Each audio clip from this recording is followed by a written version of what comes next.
He This is looked his wife in unacceptable, the Claire. eye, The board surrounded has by lost all 12 of the confidence in most your powerful leadership. board We members need your in the resignation city, by the end of the and day. told her to pack her things. He fired her, his own wife, in front of everyone. She had given him 18 years, 2 children, her career, her identity. She had made herself invisible so he could shine. And in 3 minutes flat, he threw her away like yesterday's garbage. But here's the thing about quiet women. The thing men like him never The rebirth understand. we seek starts now. Silence with is not all of weakness. us. Silence Together, is we patience. can achieve And anything. patience, Thank you. when it finally runs out, done. becomes something I'm so terrifying. Happy to see you. What Jason I'm so Sterling proud did of not you. know, Look at that sky. what nobody in It's that boardroom beautiful. knew, was that the woman he had just humiliated held a secret buried in a dusty storage unit, a secret that would bring his entire empire crashing down before the sun set. He thought he was firing his wife. He was actually declaring war on the woman who owned everything he had. Stay with me, because what happens next will leave you speechless. Value statement and lesson. Before we begin, I want you to know something important. This story is not just entertainment. It is a mirror. If you have ever felt invisible in your own life, if you have ever given everything to someone who gave nothing back, if you have ever wondered whether you still have the strength to start over, this story is for you. The lesson is simple, but powerful. Never let anyone else hold the keys to your future. Not your partner, not your employer, not anyone. Your worth does not depend on someone else's approval, and sometimes the worst day of your life becomes the doorway to the life you were always meant to live. Now let the story begin. 3 hours ago, I was making my daughter's lunch. I remember standing at the kitchen counter, cutting the crusts off Emma's sandwich, the way I had done for 16 years. The morning light was filtering through the window above the sink, and I was humming some song I had heard on the radio. I did not know that by sunset, I would lose my husband, my home, and my dignity in front of 12 strangers. But I also did not know what I was about to discover. About him, about myself, and about the fortune he never knew I controlled. My name is Claire Holloway Sterling, and this is the story of the worst day of my life. It is also the story of how that worst day became the first day of my real life. Let me take you back to the beginning, to the morning when everything still felt normal, even though nothing had been normal for years. The alarm went off at 5:30, just like it always did. I reached across the bed to hit snooze, and my hand landed on cold sheets. Jason's side of the bed was empty. Again. He had texted me around 11 the night before. Working late. Don't wait up. I had stopped waiting up 3 years ago. I pulled myself out of bed and padded down the hallway of our 4-bedroom colonial in the suburbs of Columbus, Ohio. It was a beautiful house, the kind of house that looks perfect from the outside. White shutters, manicured lawn, a porch swing where I used to read stories to my babies when they were small. From the outside, it looked like the American dream. From the inside, it felt like a museum. Everything in its place. Nothing out of order. And somehow, nothing alive. I started the coffee maker and began pulling ingredients from the refrigerator. Eggs for Jake, toast for Emma, orange juice for both. I had this routine memorized. I could do it in my sleep, and most mornings, I practically did. Emma came downstairs first. 16 years old, beautiful in that careless way teenagers are beautiful, with her father's dark hair and my blue eyes. She was staring at her phone, barely looking up as she slid into her seat at the kitchen table. "Morning, sweetheart," I said. She grunted something that might have been a greeting. "Dad's not here again," she said, still scrolling. "He had an early meeting." I lied. I had gotten very good at lying for Jason. Jake appeared next. My 12-year-old was the opposite of his sister. Where Emma was all sharp edges and teenage attitude, Jake was soft, sensitive. He actually looked at me when he talked to me. "Morning, Mom," he said. giving me a quick hug before sitting down. "Morning, baby," I said, kissing the top of his head. I set their plates in front of them and poured myself a cup of coffee. I did not sit down. I never sat down for breakfast anymore. There was always something else to do. Lunches to pack, permission slips to sign, laundry to fold. Emma looked up from her phone. "Mom, I need money for the field trip to the art museum. Dad said to ask you." I felt that familiar tightness in my chest. "How much?" $40. I reached for my purse and pulled out my wallet. I had a 20 and some ones. I used to have my own bank account. I used to manage our household finances. But somewhere along the way, Jason had taken over everything. For efficiency, he said. It was easier for him to handle it all. "I will have to get cash later," I said. "I will leave it on your desk before you get home from school." Emma rolled her eyes. "Whatever. Can you just Venmo me?" "I do not have the Venmo password anymore," I admitted. "Your father changed it." Jake looked up from his eggs. "Mom, why do you let Dad handle all the money stuff? You are an accountant." "Was an accountant," I corrected him. "Your dad is better at that now." "That is weird," Jake said, frowning. "My teacher says everyone should know where their money is. She calls it financial literacy. She says it is super important, especially for women." I opened my mouth to respond, but nothing came out. My 12-year-old was asking me a question I could not answer. Why had I given up control of everything? When had I stopped being a partner and started being a dependent? "Your teacher sounds smart," I finally said. "Now finish your breakfast. We need to leave in 10 minutes. I drove Jake to school in my Honda Accord. It was a 2016 model with 180,000 miles on it. Jason drove a Mercedes. When I asked about getting a new car last year, he said we needed to be smart about expenses. The Mercedes, apparently, was a business necessity. Jake and I had a tradition. Every morning, on the drive to school, we would sing along to whatever came on the radio. Badly, loudly. It was our thing. That morning, an old Journey song came on. "Don't Stop Believing." Jake and I belted it out together, completely off key, laughing at ourselves. "Mom," Jake said as I pulled up to the school, "you have a really terrible voice." "I know," I said.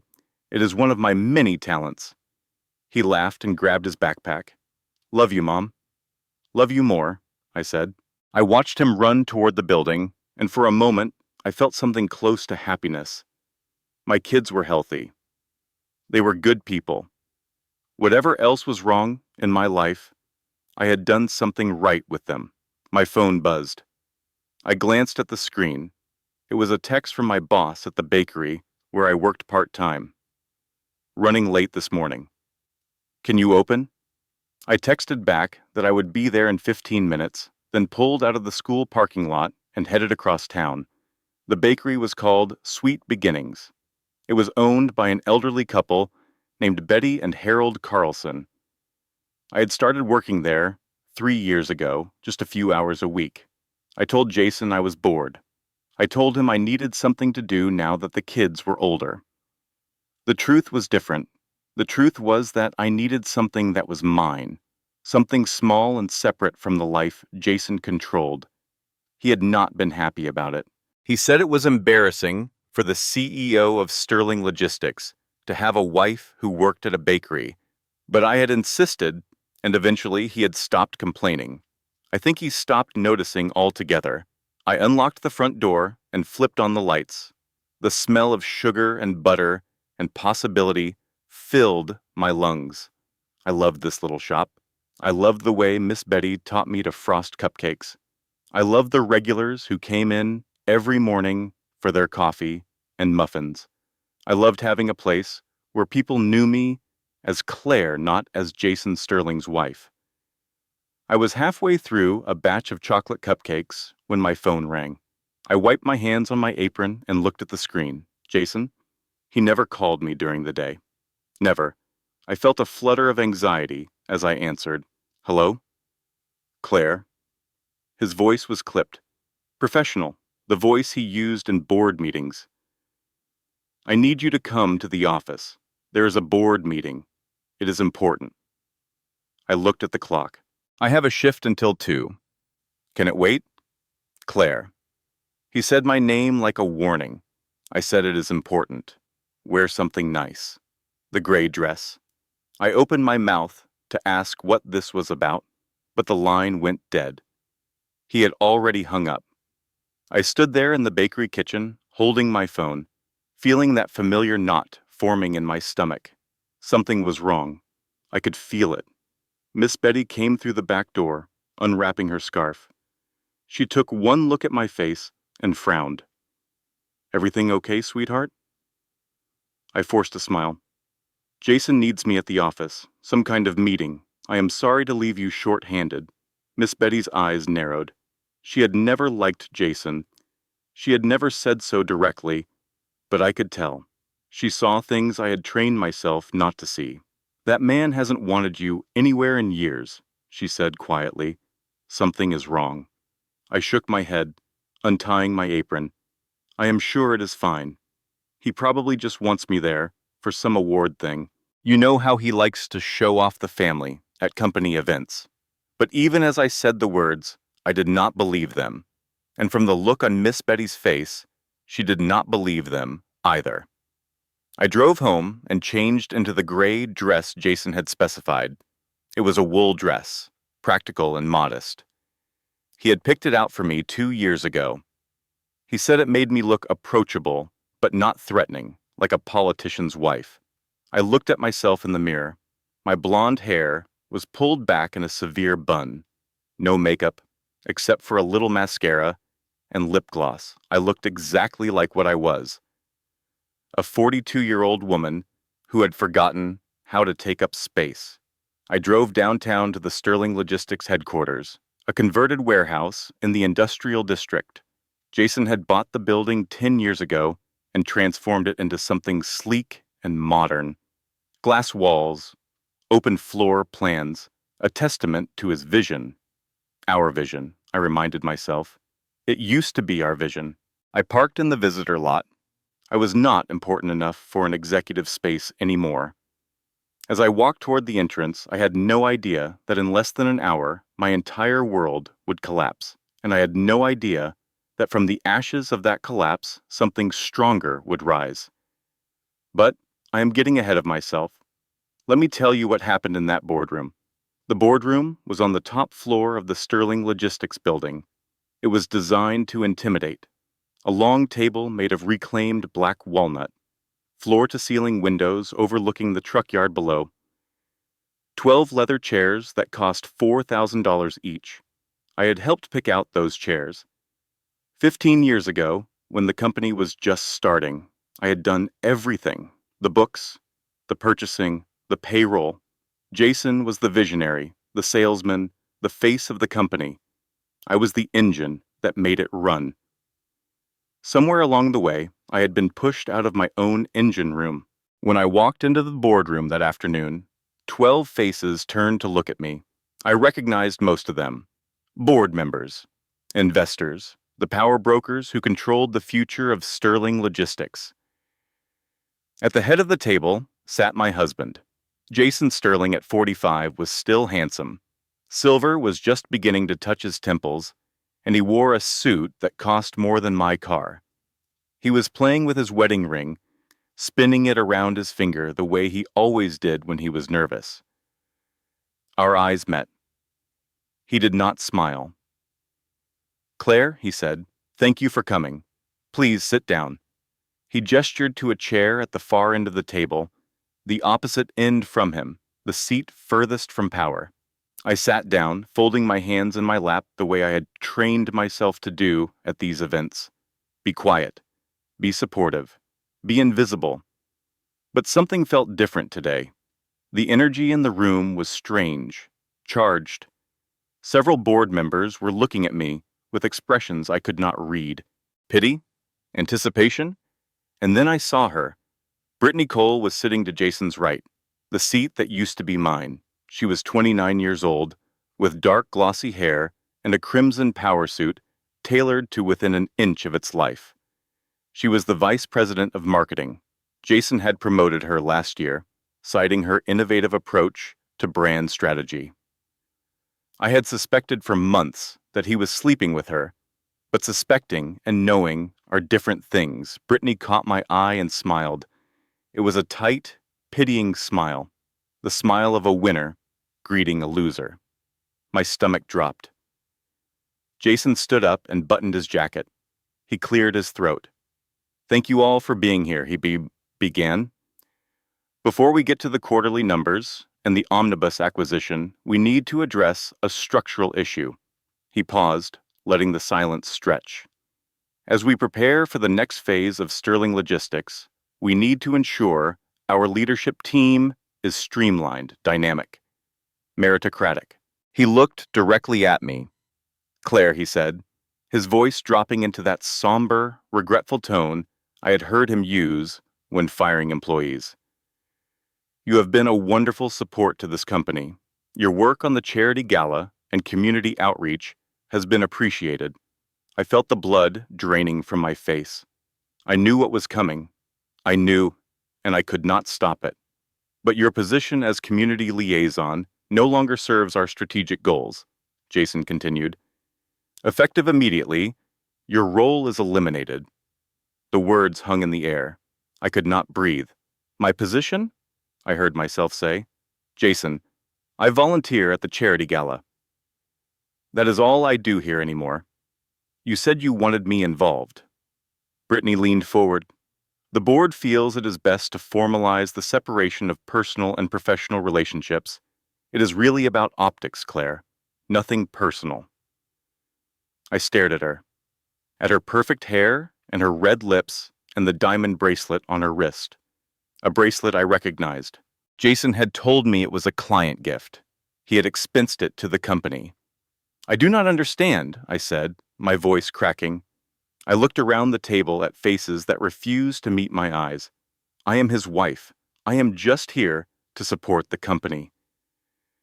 Jason walked toward me, but he did not come close. He stopped halfway down the table, maintaining his distance. "Claire." His voice was cold now. "This is not just about the company position. I am also filing for divorce. My lawyer will contact you." I think we both knew this was coming. The room went completely silent. I could hear the hum of the air conditioning, the distant rumble of trucks in the yard below, the sound of my own heart breaking. "You are leaving me," I whispered. "Here? In front of everyone?" "I thought it would be easier," Jason said. "Like ripping off a Band-Aid. Clean, professional." A board member slid a thick folder across the long table toward me. It stopped inches from my hands. "This is a separation agreement," the board member said. His name was Robert. I had hosted him at our home for dinner parties. His wife and I had organized school fundraisers together. He would not look at me now. "You will receive a modest severance and maintain health insurance for 90 days, Robert continued. "Sign it, and this can all be handled quietly." I looked down at the folder. My hands were shaking so badly I could barely open it. I scanned the pages. Legal jargon, complicated clauses, and then I saw it.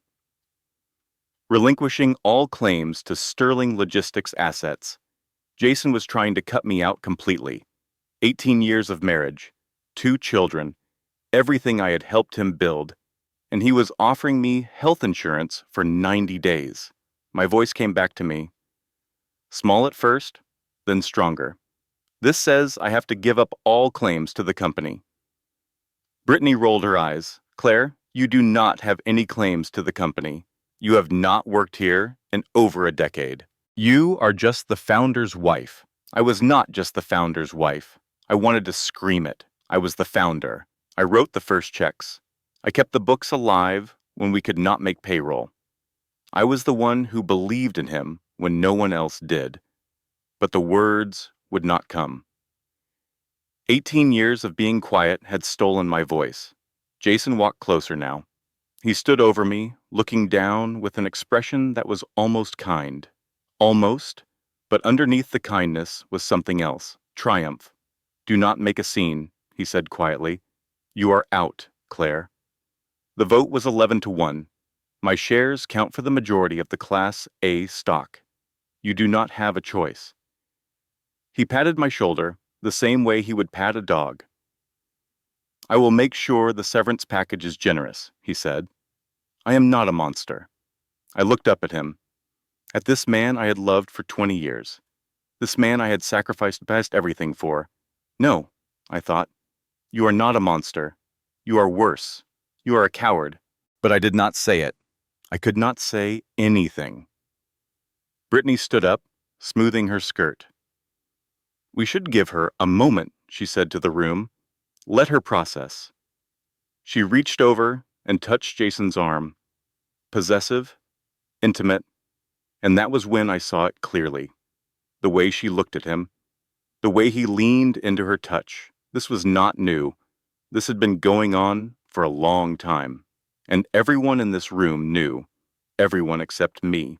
Or maybe I had known too. Maybe I had just refused to see. I stood up. My legs felt like they belonged to someone else. I left the folder on the table. "Claire," Jason called after me, "you need to sign the papers." I kept walking, through the glass doors, past the reception desk, into the elevator. The doors closed, and I finally let myself breathe. I caught my reflection in the mirrored walls of the elevator. Gray dress, severe bun, a woman who had made herself small enough to disappear. And now I had. The elevator opened on the ground floor, and I walked through the open office space toward the exit. I could feel eyes on me. The cubicles had gone quiet. Everyone was watching. I heard a whisper from somewhere behind me. Did Sterling just fire his wife in the board meeting? Someone laughed. Someone else said something about how I had not worked a real job in 15 years. What was I going to do now? I made it to the parking lot before I broke. I sat in my Honda Accord with 180,000 miles on it, and I sobbed. Great, ugly, heaving sobs that shook my whole body. I cried until I could not breathe, until my face was swollen and my chest ached. My phone buzzed, a text from Emma. "Mom, someone from school said Dad fired you at his work." What is happening? I stared at the screen. I could not answer. I did not have words for what had just happened. I started the car and drove home. But home, I was about to discover, was no longer mine either. The first thing I noticed was that the garage door would not open. I pressed the button on the remote. Nothing. I pressed it again. Still nothing. I parked in the driveway and walked to the front door. I reached into my purse for my key, but when I tried it in the lock, it would not turn. The locks had been changed. I stood on the porch of my own home, the house where I had raised my children, and I could not get inside. A white van was parked at the curb. A man in a work uniform was loading tools into the back. I recognized the logo on the side of the van. A locksmith company. "Excuse me," I called out.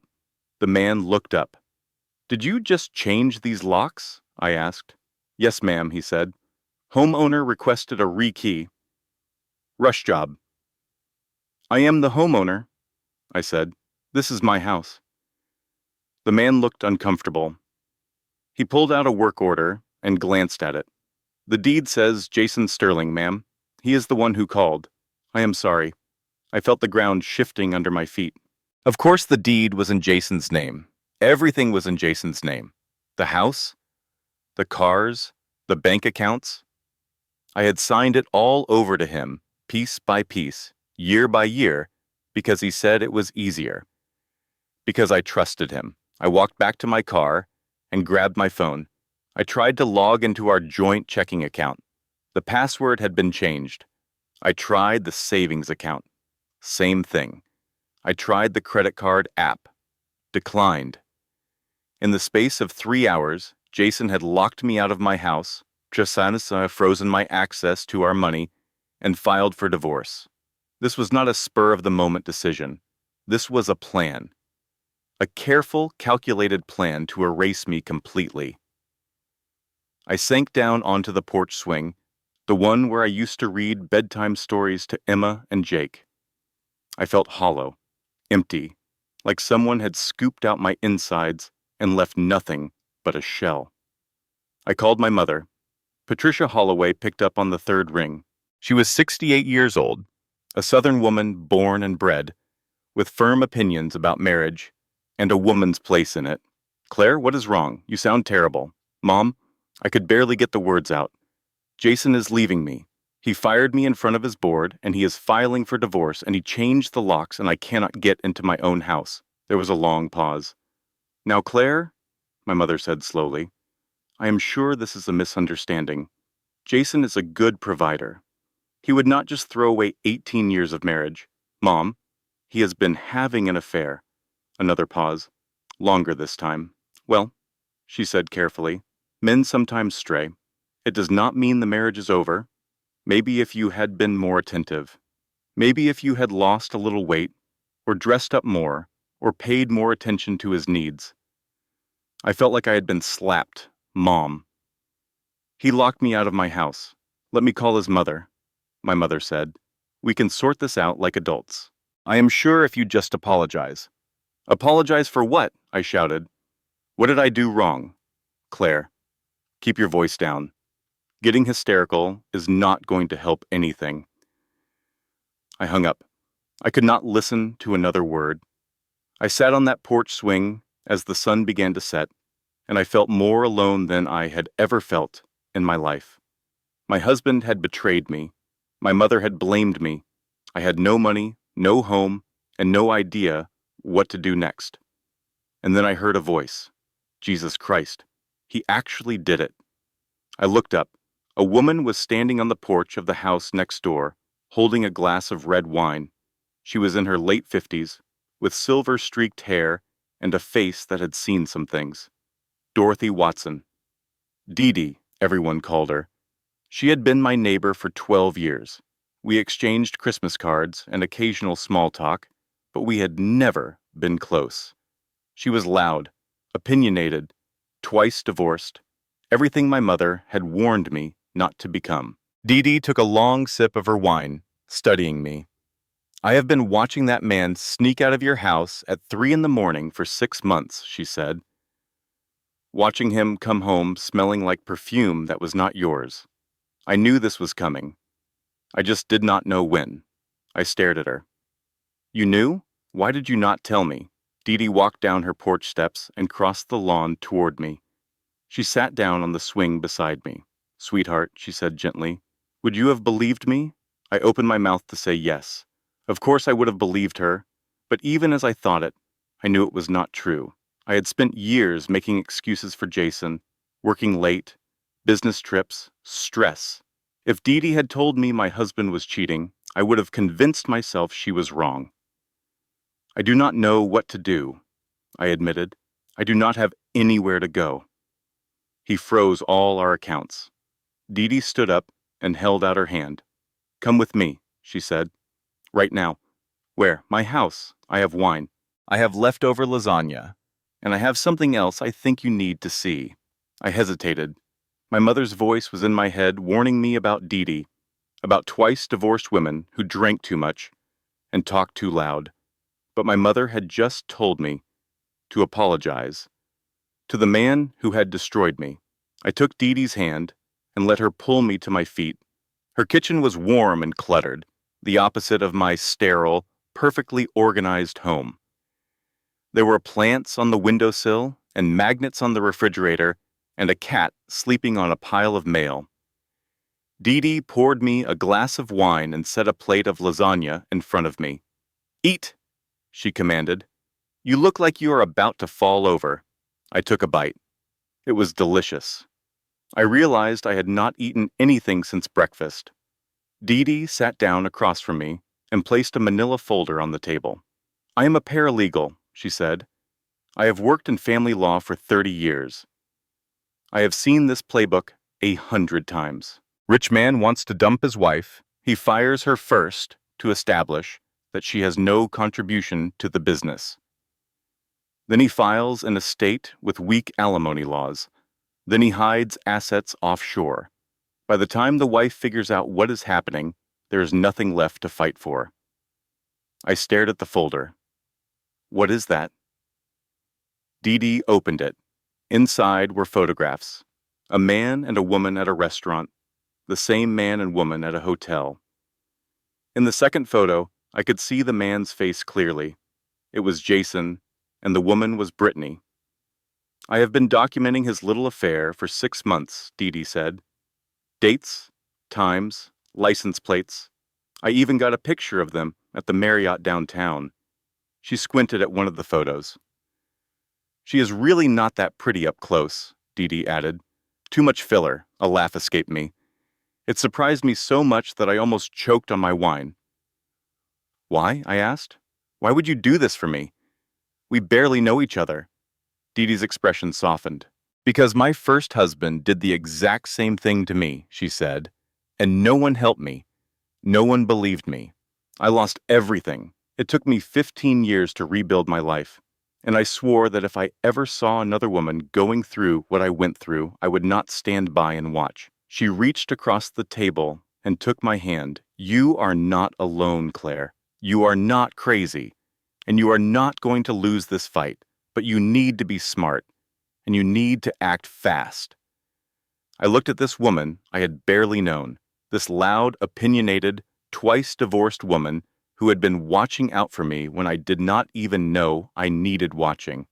What do? I asked. Dee Dee smiled, a fierce, dangerous smile. First thing tomorrow, she said, you get your own bank account, even if you put $50 in it, your own name, your own money.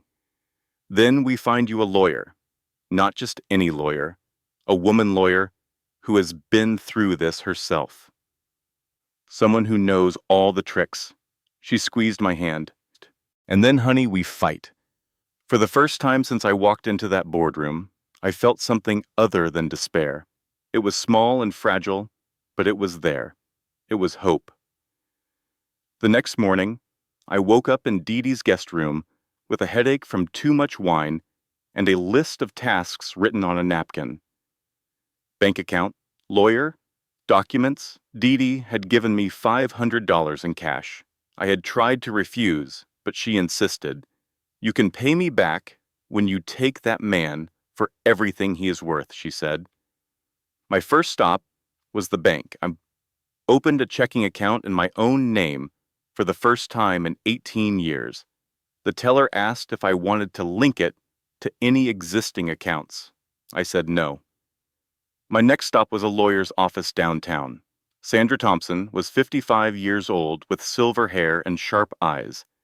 She had been recommended by a friend of Dee Dee's, another woman who had gone through a brutal divorce. Sandra listened to my story without interrupting. When I finished, she leaned back in her chair. Good news and bad news, she said. Bad news is that your husband has been planning this for a while. He has hidden assets. The company valuation he submitted to the court is laughable. He is trying to make it look like Sterling Logistics is barely profitable when we both know it is worth tens of millions. What is the good news? I have seen this before. Sandra smiled. We can subpoena the real books. We can get forensic accountants to trace the money. But we need proof that you contributed to building that company.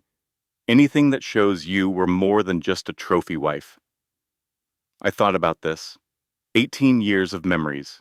18 years of work that had slowly been erased. When we started the company, I said slowly, I did everything. The books, the payroll, the tax filings. Jason was the salesman, but I was the one who kept us alive. I have the original ledgers somewhere, in a storage unit. Sandra leaned forward. Get them. Get everything you can find from those early years. Anything with your name on it. Anything that proves you were a partner, not a passenger. I left her office feeling something I had not felt in a long time. Purpose. But first, I had to see my children. Jason had sent them to his parents' house the night before. He had told them I was having a mental episode and needed space. That was the word Emma used when she texted me. Episode. I drove to the Sterling family home, a grand house in the wealthy part of town. Richard and Catherine Sterling had never liked me. I was not good enough for their son, not wealthy enough, not polished enough, just a small town accountant who got lucky. Catherine answered the door. She was 70 years old and looked like she had never smiled a day in her life. Claire. Her voice was ice. The children are doing homework. I need to see them. I do not think that is wise. Jason says you have been unstable. I felt the anger rising in my chest. I pushed it down. Catherine, I am their mother. I have a right to see my children. Something in my voice must have warned her not to push further. She stepped aside and let me in. Emma and Jake were in the living room. Jake jumped up when he saw me and ran into my arms. Mom, he said. I was so scared. Dad said you were sick. I am not sick, baby, I said, holding him tight. Your dad and I are having problems, but I'm okay. I promise. Emma did not move from the couch. Her arms were crossed. Her face closed off. Dad says you are the one who ruined everything, Emma said. He says you have been unstable for years and he tried to help you, but you would not let him. I let go of Jake and walked toward my daughter. Emma, look at me. She looked up. I could see the conflict in her eyes. She wanted to believe her father. He was the fun one, the successful one, the one who bought her things and took her on trips. I was just the mom who made her lunch. Your father and I are having problems, I said carefully. I am not going to lie to you about that. But I am not unstable. I am not sick.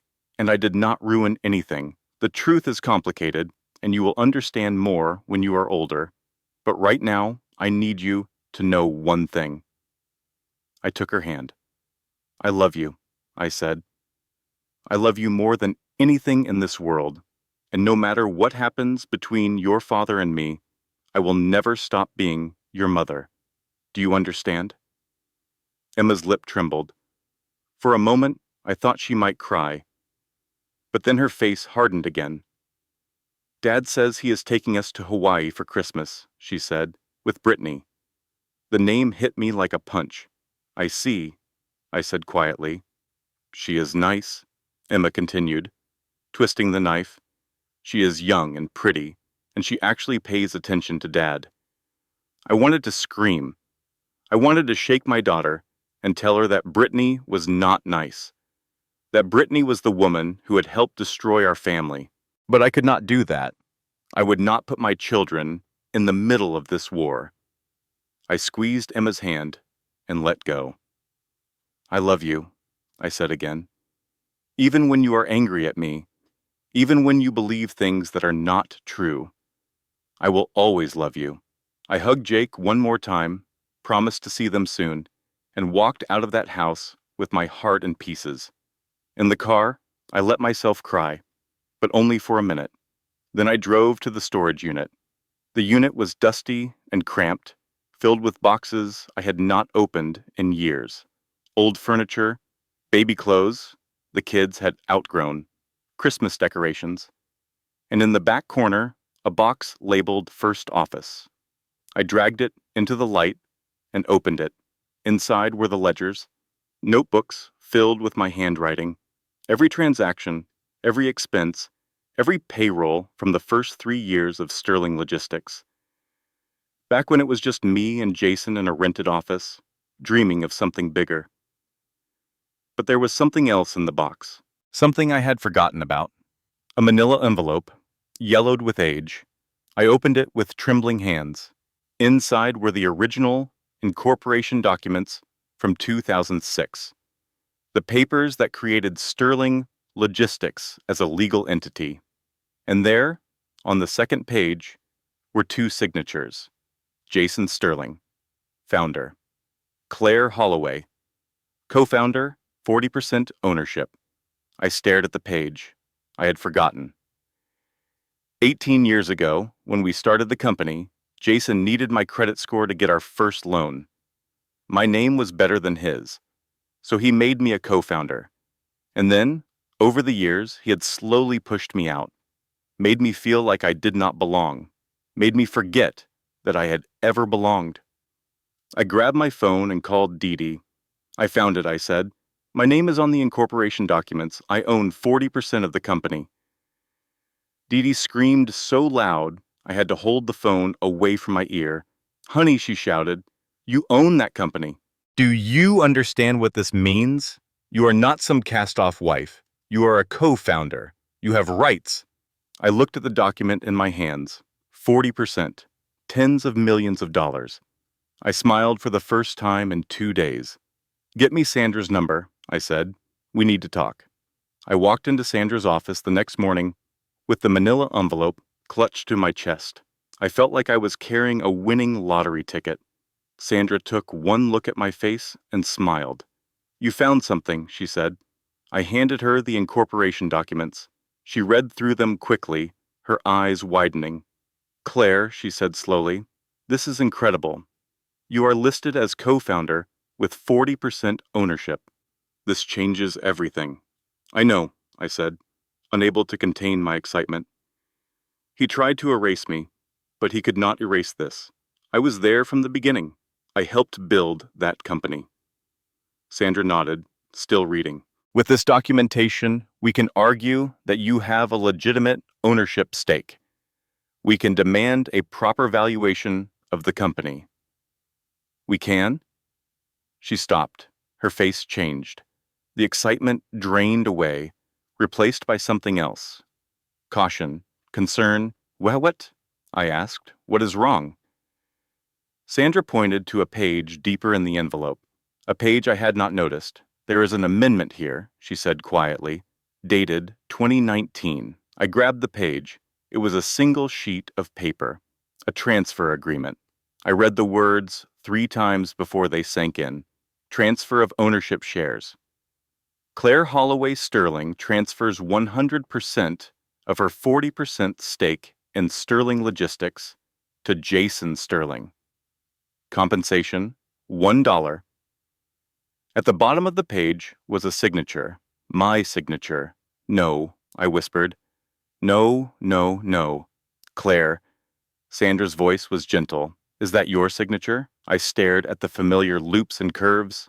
It was my signature. There was no question about it. But I never signed this, I said. I would never give up my shares for $1. I did not even know I still had shares. Sandra took the paper from my hands. Think carefully, she said. 2019. Did Jason have you sign anything around that time? Any paperwork? Refinancing documents? Tax forms? I closed my eyes, trying to remember. 2019. Jake had broken his arm that year. Emma had started high school. Jason had been stressed about the business, something about refinancing the building. And then I remembered. It was a Sunday afternoon. Jason had come home with a stack of papers. Boring business stuff, he said. Just sign here, here, and here. I trusted him. I signed without reading. I opened my eyes. The realization was like a knife in my chest. He buried it, I said. He buried the transfer and other paperwork. He knew I would not read it. He knew I trusted him. Sandra nodded slowly. It is legal, Claire. I am sorry. He tricked you, but from a legal standpoint, this transfer is valid. You signed it willingly, so I have nothing. Sandra was quiet for a moment. You have the history, she said finally. You have proof that you helped build the company. That is worth something in a divorce settlement. But ownership? She shook her head. That is gone. I sat in silence, feeling the hope drain out of me. For one brief moment, I had thought I might win. I had thought I might have some power, some leverage. But Jason had thought of everything. He had been planning this for years, and I had helped him do it, one trusting signature at a time. I drove back to Dee Dee's house in a daze. She took one look at me and knew. What happened? She asked. I told her about the transfer, about my signature on a document I did not remember signing, about 5 years of planning that I never saw coming. Dee Dee poured me a glass of wine, even though it was 2 in the afternoon. That snake, she said. That absolute snake. What do I do now? I asked. Dee Dee sat down across from me. She was quiet for a long moment, thinking. We regroup, she said finally. We find another angle. There's always another angle. But before I could respond, my phone rang. It was Emma. Mom. Her voice was strange. Tight. There are pictures, online, of you. What are you talking about? Pictures from college. Someone posted them. Everyone at school has seen them. My blood went cold. What pictures? Old ones. You at parties, drinking, acting crazy. Dad's lawyer sent them to someone, and now they are everywhere. Everyone is saying you are an unfit mother. I felt the room spinning. Emma, I said, those pictures are from 20 years ago. I was in college. Everyone. But she had already hung up. I looked at Dee Dee. My hands were shaking. He is trying to destroy me, I said. He is not just divorcing me. He is trying to make sure I lose everything. The house, the money. I paused as the full horror hit me. The kids, I whispered.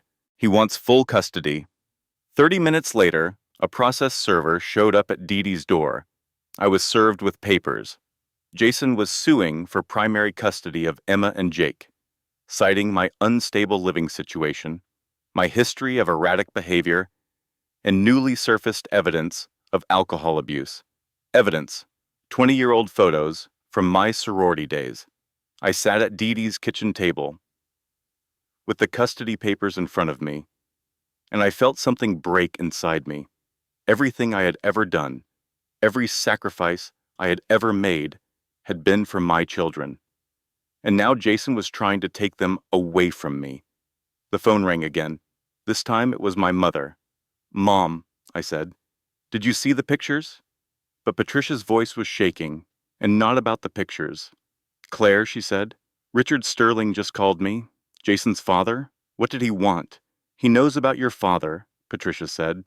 About the debts, the gambling debts. He paid them off years ago. We had to sign papers. He owns our house, Claire. And he said, if I do not testify against you in the custody hearing, he will tell everyone. He will take everything. I could not breathe. Mom, I said, he is blackmailing you. I do not know what to do. Patricia sobbed. I am so sorry, Claire. I never told you because I was ashamed. Your father was ashamed. We thought it was over. So Richard Sterling, my father-in-law, had been holding this over my parents for years, waiting for the right moment to use it. And now Jason was using it as a weapon against me. I hung up the phone. I stood up from the table. I walked outside into Dee Dee's backyard. It was raining, cold gray rain that soaked through my clothes in seconds. I stood there in the rain and let it wash over me. I did not care about getting sick. I did not care about anything. Every escape route, blocked. Every ally, threatened. He was not fighting a divorce. He was conducting a massacre. I do not know how long I stood there. Long enough for the cold to seep into my bones. Long enough to feel nothing at all. Then I felt a hand on my shoulder.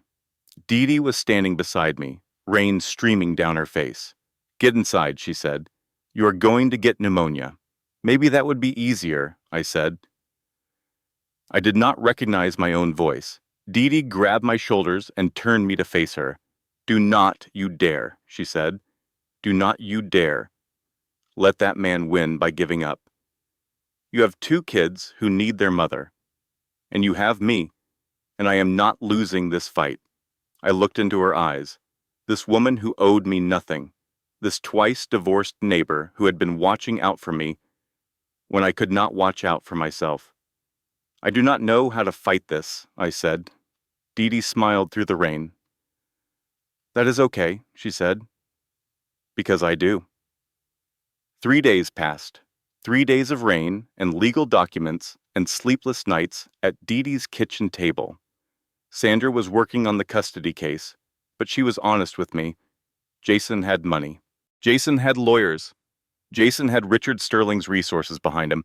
I had photographs of an affair and a determined paralegal. It was not enough. And then, on the fourth night, there was a knock at Dee Dee's door. I opened it to find a man I recognized, Marcus Webb, the CFO of Sterling Logistics. He was 52 years old, with kind eyes and a nervous expression. I had met him at company functions over the years. He and Jason had been friends since college. "Mrs. Sterling," Marcus said, "I should not be here, but I cannot sleep anymore." I let him in. Marcus sat at Dee Dee's kitchen table with a cup of coffee he did not drink. His hands were shaking. "I have known Jason since freshman year of college," he said. "We were roommates. I was best man at your wedding." "I remember," I said. "He was not always like this," Marcus continued. "When we started the company, he was a good man. Ambitious, sure, but good. He cared about people. He cared about you." "What happened?" Marcus shook his head. "The money, the success. It changed him." And I watched it happen. I said nothing. I told myself it was not my business. I told myself he would figure it out. He looked up at me with red-rimmed eyes. "I knew about the affair," he said. "I saw them together 6 months ago. I should have told you. I am sorry." I felt a flash of anger, but it faded quickly. Marcus was not my enemy. He was another casualty of Jason's ego. "Why are you here now?" I asked. Marcus reached into his jacket and pulled out a USB drive. He placed it on the table. "Because I found something," he said. "Something Jason does not know I found." Dee Dee leaned forward. "What is it?" Marcus took a deep breath. "The company is in trouble," he said. "Real trouble?" "Jason has been cooking the books for 3 years. He has been overstating revenue, understating expenses, making Sterling Logistics look like it is worth 3 times what it actually is." I stared at him. "That is fraud." "It is worse than fraud," Marcus said. "He is about to sell the company to Omnibus Logistics. But he is not selling them a real company. He is selling them a lie. When they figure it out, and they will figure it out, everyone loses. Every employee, every pension, everything." "How much are we talking about?" Dee Dee asked. Marcus swallowed hard. "The real valuation is maybe 12 million. Jason has it valued at 40 million.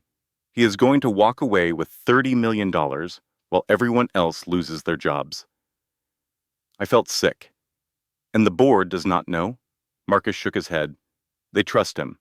They see the numbers he shows them, and they believe. They have no reason not to. But if this acquisition goes through, when Omnibus discovers the fraud, they will sue.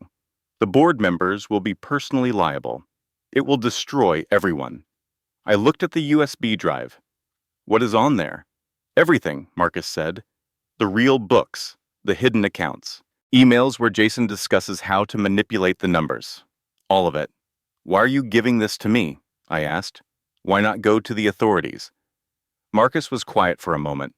"Because I have a daughter," he said. "She is a 16, same age as Emma. And I keep thinking about what you are going through, and I keep imagining how I would feel if someone did this to my little girl." He pushed the USB drive toward me. "I cannot undo what Jason has done," Marcus said, "but I can help you stop him from doing worse." I picked up the drive. It was small and light, but it contained the power to bring down my husband's entire empire. "There is one problem," Sandra said. She had arrived an hour earlier, summoned by Dee Dee's urgent phone call. "We cannot use this directly. Marcus took it from company systems without authorization. If we try to enter it as evidence, it gets thrown out, and Marcus goes to prison." "So what good is it?" Dee Dee asked. Sandra smiled, a dangerous smile. "We do not use it in court," she said. "We use it to force a settlement. We let Jason know that we have it. We let the board know what is really going on, and we watch the whole thing fall apart." "But how do we get to the board?" I asked. "I am banned from the building. I do not exactly have a direct line to the investors." Dee Dee suddenly sat up straight. "The Christmas party," she said. What? The Sterling Logistics Christmas party. It is this Saturday. Everyone will be there. The board, the investors, all the executives. I shook my head. I am not invited. I'm sure Jason took me off the list. Dee Dee grinned. Honey, you organized that party for 15 years. Do you really think anyone is going to stop you at the door? I thought about it. She was right. The party was held at the company warehouse. The catering company knew me. The security guards knew me. I had their personal phone numbers. Even if I get in, I said slowly, what do I do? Stand on a table and start reading financial documents? Sandra leaned forward. You do something better, she said. You tell the truth. You tell them who you really are. You tell them what Jason really did, and you let them draw their own conclusions. She looked at Marcus. And we have a witness, she continued. Someone who can corroborate everything. Someone the board trusts. Marcus went pale.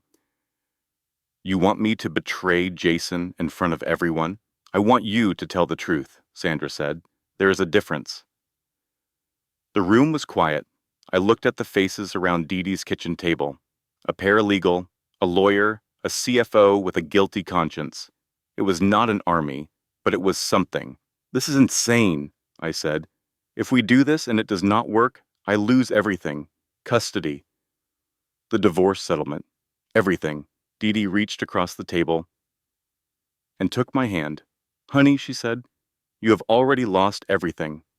Jason made sure of that. The only question now is whether you are going to let him win or whether you are going to fight.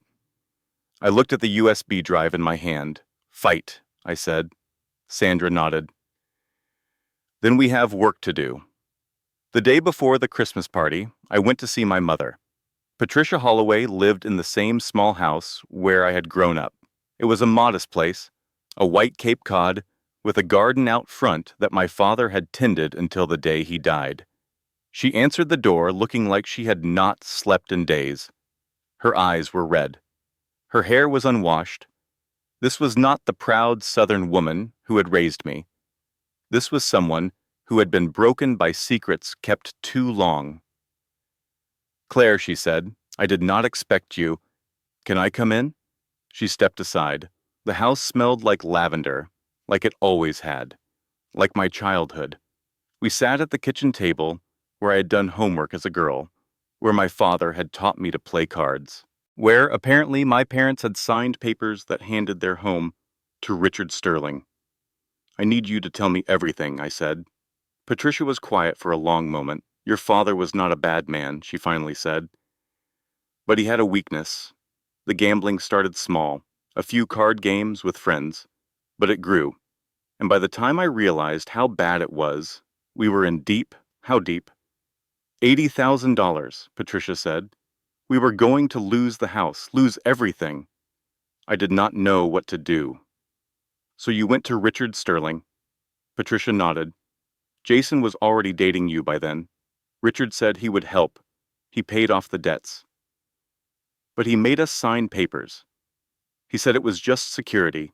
He said he would never actually take our home. But the papers gave him everything. And you never told me. I was ashamed, Patricia whispered.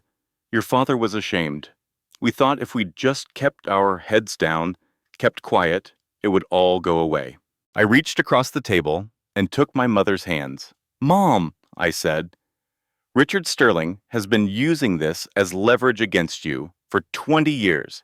He has been waiting for exactly this moment. He is not your friend. He is not trying to help. He is a weapon that Jason can use against me. I know, Patricia said.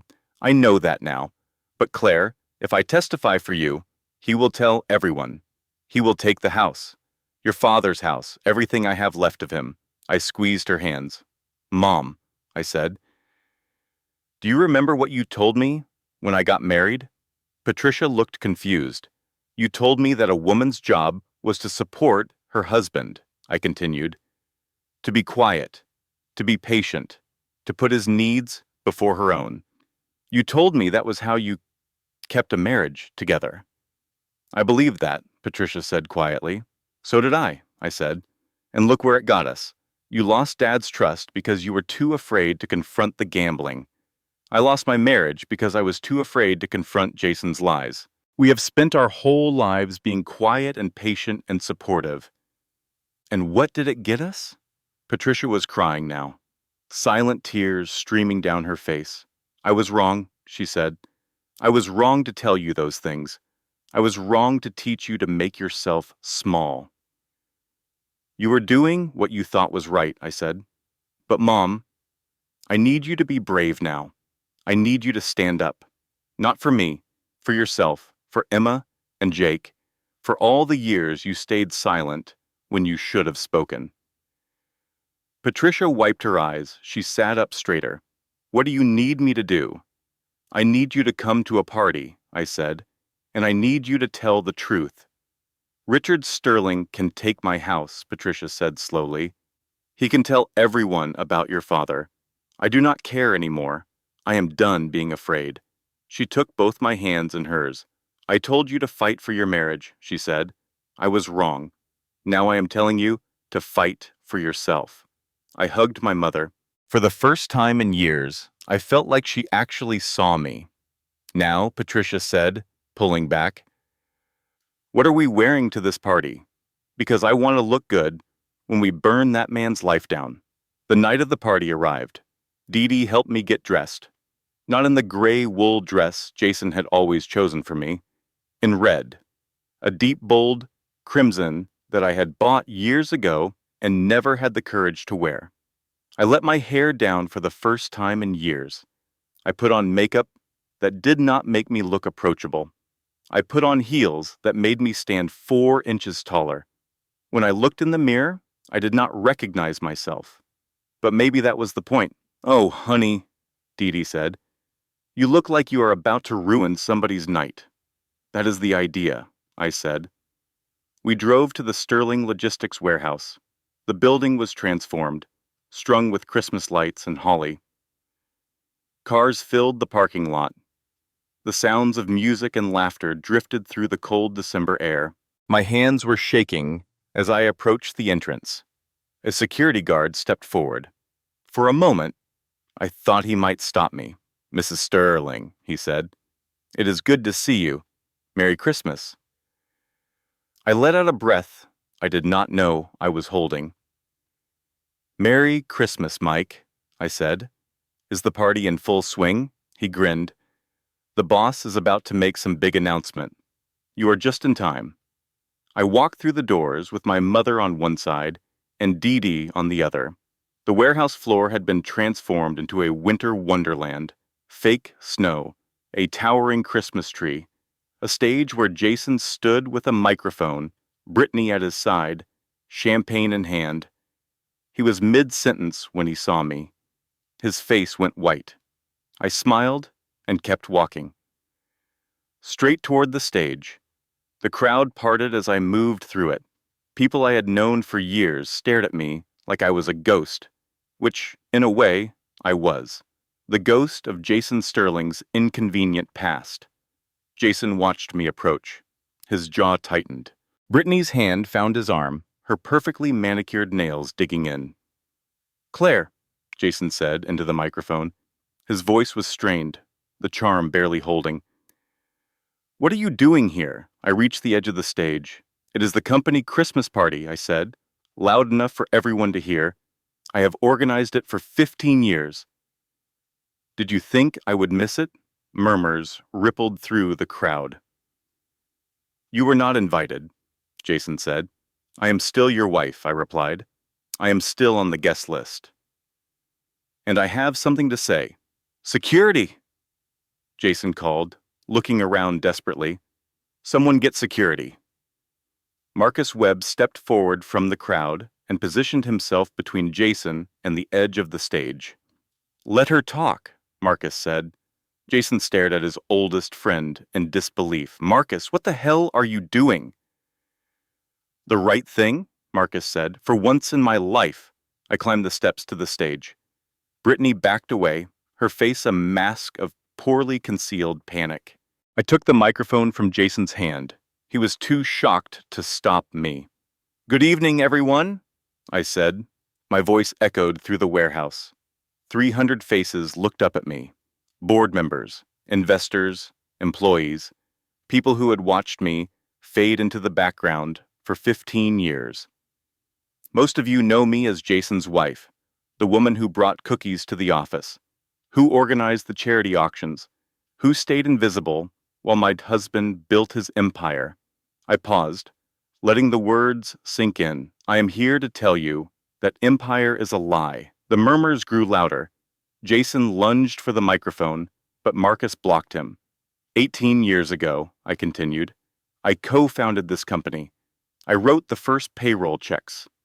I kept us alive when we could not make rent. And when we finally succeeded, I was slowly, systematically erased. I held up the original incorporation documents. This is the founding paperwork for Sterling Logistics. You will notice two founders listed, Jason Sterling and Claire Holloway. I owned 40% of this company. I was erased. A board member named Robert stood up. Claire, these are serious allegations. They are not allegations, I said. They are facts. But that is not why I am here tonight. I am here because the acquisition you are about to approve, the sale to Omnibus Logistics, is based on fraudulent numbers. Gasps rippled through the room. Your CEO, I continued, has been cooking the books for 3 years. This is insane, Jason shouted. She is a bitter ex-wife. She is making things up. I looked directly at the board members. I am a CPA, I said. I kept these books before any of you knew this company existed. I know where all the bodies are buried. Sandra stepped forward, holding a stack of documents. I am Sandra Thompson, she announced, Mrs. Sterling's attorney. We have obtained evidence of financial irregularities going back 3 years. The company has been overstating revenue by 300%. The pension fund has been raided. If this acquisition goes through, Omnibus will discover the fraud within 6 months and sue everyone in this room personally. The board members reached for their phones, calling lawyers, checking statements, trying to make sense of what they were hearing. Lies, Jason screamed. All lies. The front doors of the warehouse opened. Every head turned.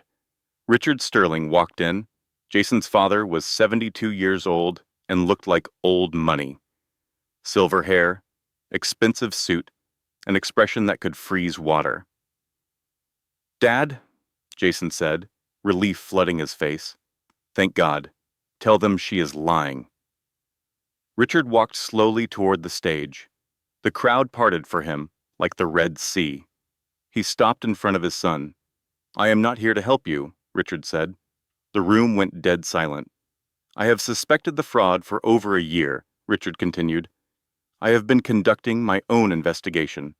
I was going to handle this quietly, but since we are doing it publicly, he turned to look at me. You were always too good for him, Richard said. I knew that. I was just too proud to admit my son was a disappointment. Dad, Jason's voice cracked. What are you saying? Richard turned to the board. As the primary investor and holder of the family trust that capitalized this company, he announced, I am exercising my emergency powers. Jason Sterling is removed as CEO, effective immediately. The acquisition is canceled pending a full audit. No, Jason shouted. You cannot do this. I am your son. You are a thief, Richard said quietly, and a liar, and apparently a fool. The only thing worse than having a thief for a son is having a stupid thief for a son. You got caught, Jason. Accept it with some dignity. Jason stood frozen. His whole world was crumbling, and there was nothing he could do to stop it. And then a voice came from the back of the room. I am pregnant. Everyone turned. Brittany Cole stood near the bar, mascara streaming down her face. He told me he loved me, Brittany sobbed. He told me he was leaving her. He said we would be a family. She looked at Jason with pure hatred. But last night I heard him on the phone, with another woman, someone named Christy. He was making the same promises. The room erupted. Phones were out. People were recording. Somewhere in the crowd, I heard Dee Dee's voice. This is better than any reality show. Jason looked around wildly. At the board members who would not meet his eyes. At his father who had disowned him. At Brittany who had exposed him. At me, standing on the stage, where he had planned to celebrate his triumph. 3 women, Jason? I said into the microphone. Really? Where did you find the time? A few people laughed. Others looked horrified. Jason tried to speak, but no words came out. Marcus stepped forward. I will need your company phone and your credentials, Mr. Sterling, he said. Security will escort you out. 2 security guards appeared at Jason's side. The same guards who had let me in at the door. This is not over, Jason hissed at me. Yes, I said quietly. It is. They led him away. Brittany followed, still sobbing. The crowd parted, watching in silence as the king of Sterling Logistics was dethroned. I stood on that stage and looked out at the sea of faces, people who had dismissed me for years, people who had watched me disappear into the background. Now, they were looking at me like they were seeing me for the first time. I handed the microphone to Marcus. I said, you have a company to save. And then I walked off the stage, out through the warehouse doors and into the cold December night. Dee Dee and my mother were waiting for me by the car. Patricia pulled me into a hug so tight I could barely breathe. I am so proud of you, she whispered. Dee Dee was grinning like a maniac. That, she said, was the most beautiful thing I have ever seen.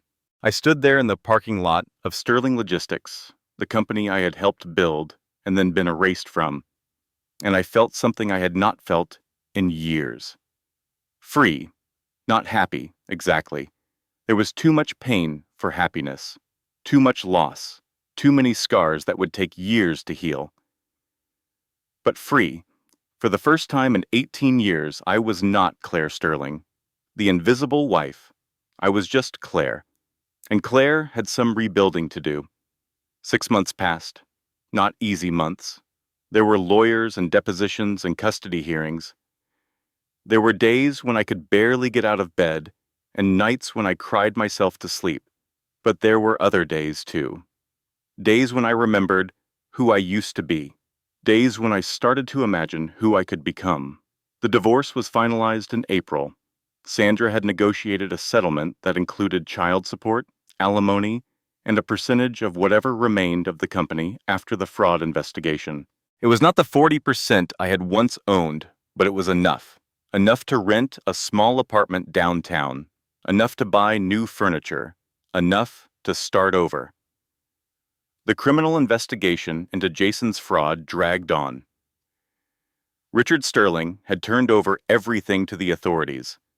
Not out of any sense of justice, I suspected, but because he wanted to separate himself from the scandal. Jason was facing multiple charges. The last I heard, he was living in a motel outside of town, waiting for his trial. Brittany had moved back to Indiana. She was going to have the baby. I did not know if Jason would be involved or not. I found, somewhat to my surprise, that I did not care. My mother sold her house. Richard Sterling, in a rare moment of decency, had agreed to release his claim in exchange for her testimony about the circumstances of the original debt. Patricia used the money to buy a small condo near me. She was hosting a divorce recovery book club with Dee Dee. They met every Thursday night and drank too much wine and laughed too loudly. I loved hearing that laughter through the walls. The custody arrangement had been the hardest part. We agreed on joint custody. Jake split his time between my apartment and wherever Jason was living. Emma, stubborn as always, had chosen to stay with her father at first. That had nearly broken me. But then, 3 months after the Christmas party, Emma had shown up at my door. She did not say anything at first. She just stood there in the hallway, looking smaller than I had ever seen her. "Mom?" she finally said. "I am sorry for everything I said. I believed, Dad. I should not have. I pulled her into my arms. You were confused, I said. I understand. Can I stay here tonight? You can stay as long as you want. Emma moved in the next week. She still saw her father, but she had started to see him clearly too. The charm that had fooled her for so long was not enough anymore. I had taken Sandra's advice and started my own accounting practice. It was small, just me and a rented office and a handful of clients. But the clients I focused on were special. Women going through divorces, women who had trusted the wrong person with their finances, women who needed someone who understood. I called it Second Chapter Accounting. On a Tuesday morning in late May, I was meeting a new client at a coffee shop downtown. She was nervous, clutching a folder of bank statements, clearly overwhelmed by the financial mess her soon-to-be ex-husband had created. I spent an hour with her, explaining options, making a plan, watching the fear in her eyes slowly turn to something else. I can really do this? She asked. I can really untangle this mess? You can, I said. It will take time. It will be hard. But you are stronger than you think. She left with my card and a list of next steps. I stayed behind to finish my coffee and answer some emails. I was looking at my phone when someone bumped into my table. Sorry, a voice said. I did not see. I looked up. The man standing there was in his mid-40s, with kind eyes and work-calloused hands. He was wearing jeans and a flannel shirt. There was sawdust in his hair. I knew him, David Mitchell, the contractor who had been renovating my apartment for the past 2 months. Claire, he said, surprised. I did not expect to see you here. David, I smiled. Are you stalking me? He laughed. A good laugh, easy and warm. Actually, he said, I was grabbing coffee before heading to your place. I finished the bookshelves. But I cannot install them until Tuesday. That is fine, I said. There's no rush. He hesitated. He looked like he wanted to say something else, but could not quite find the words.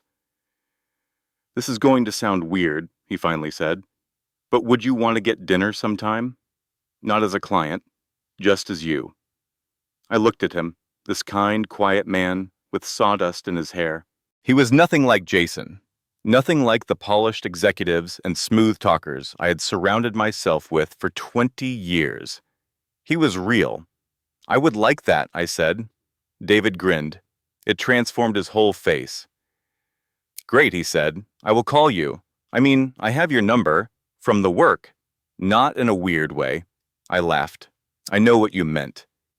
He nodded awkwardly and headed for the door. Halfway there, he turned back. You look different, he said. From when I first met you? Happier. I am, I said. I am getting there. He smiled one more time and left. I sat in that coffee shop, watching people come and go, and I thought about the woman I had been a year ago. The woman in the gray dress with the severe bun. The woman who had made herself invisible because she thought that was what love required. That woman was gone. In her place was someone new. Someone still broken in places. Someone still healing. But someone who knew her own worth. My phone buzzed, a text from Dee Dee. I saw you talking to hot contractor through the window. Get it, girl. I laughed out loud. Another text came through.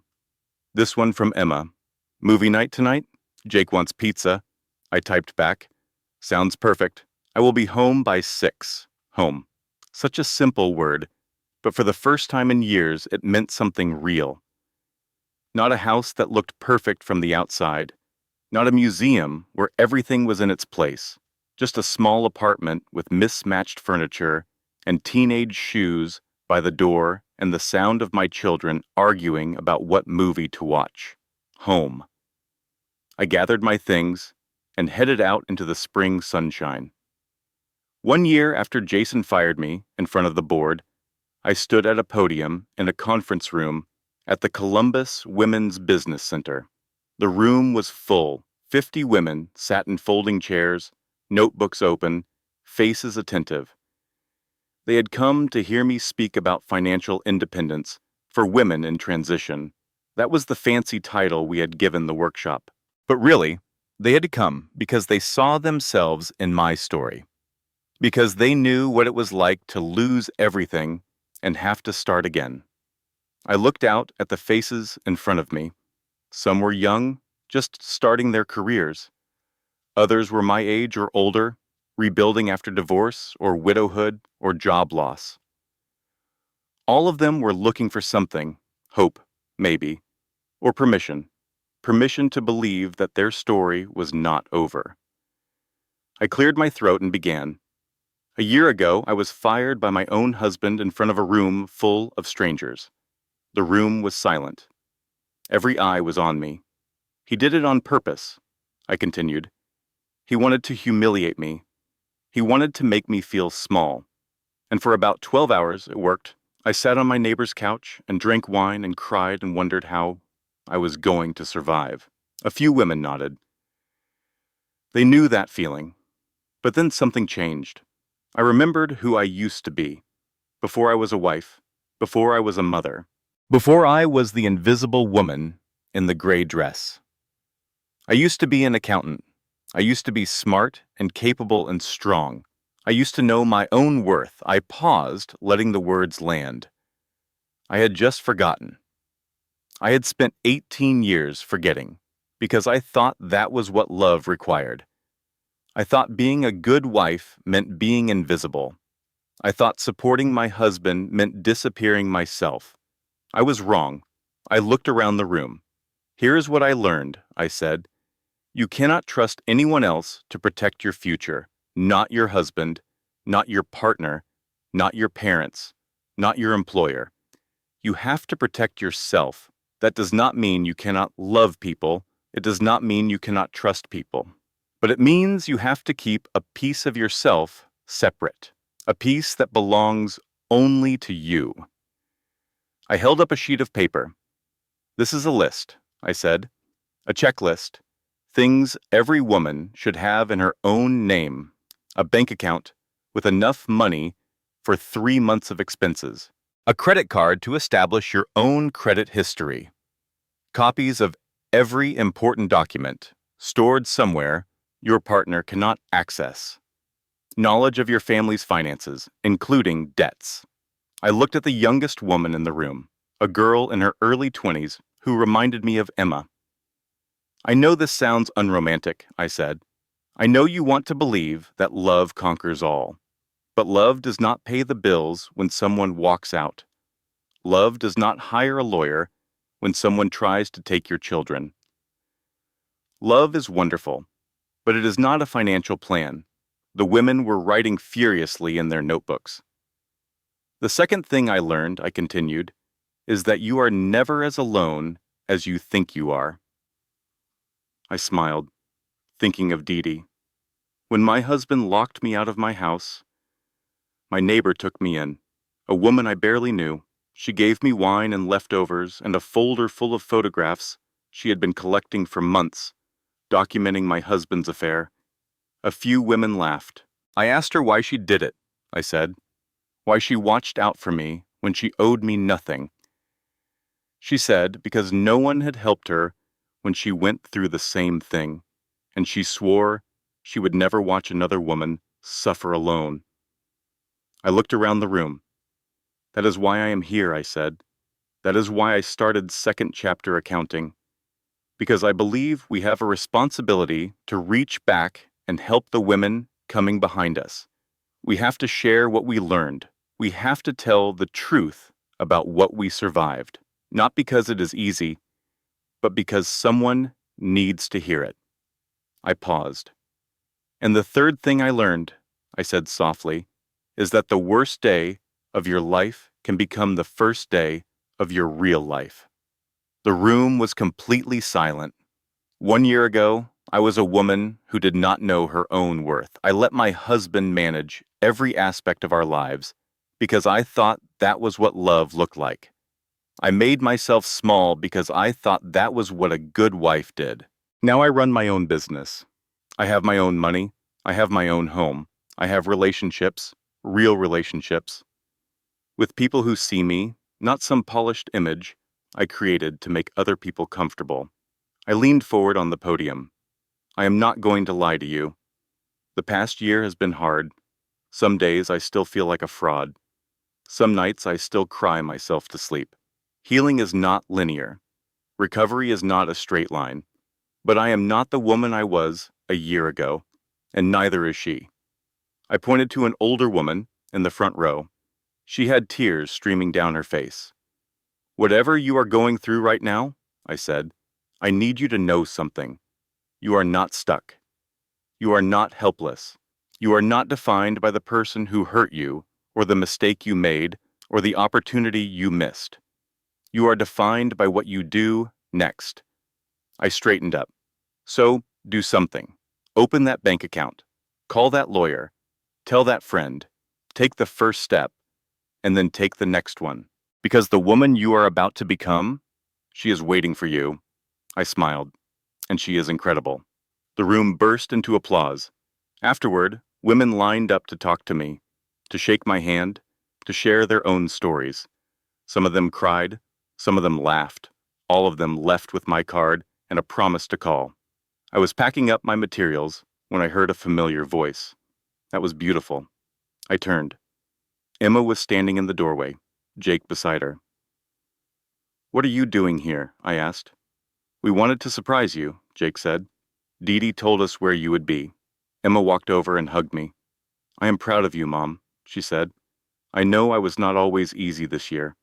I know I blamed you for things that were not your fault.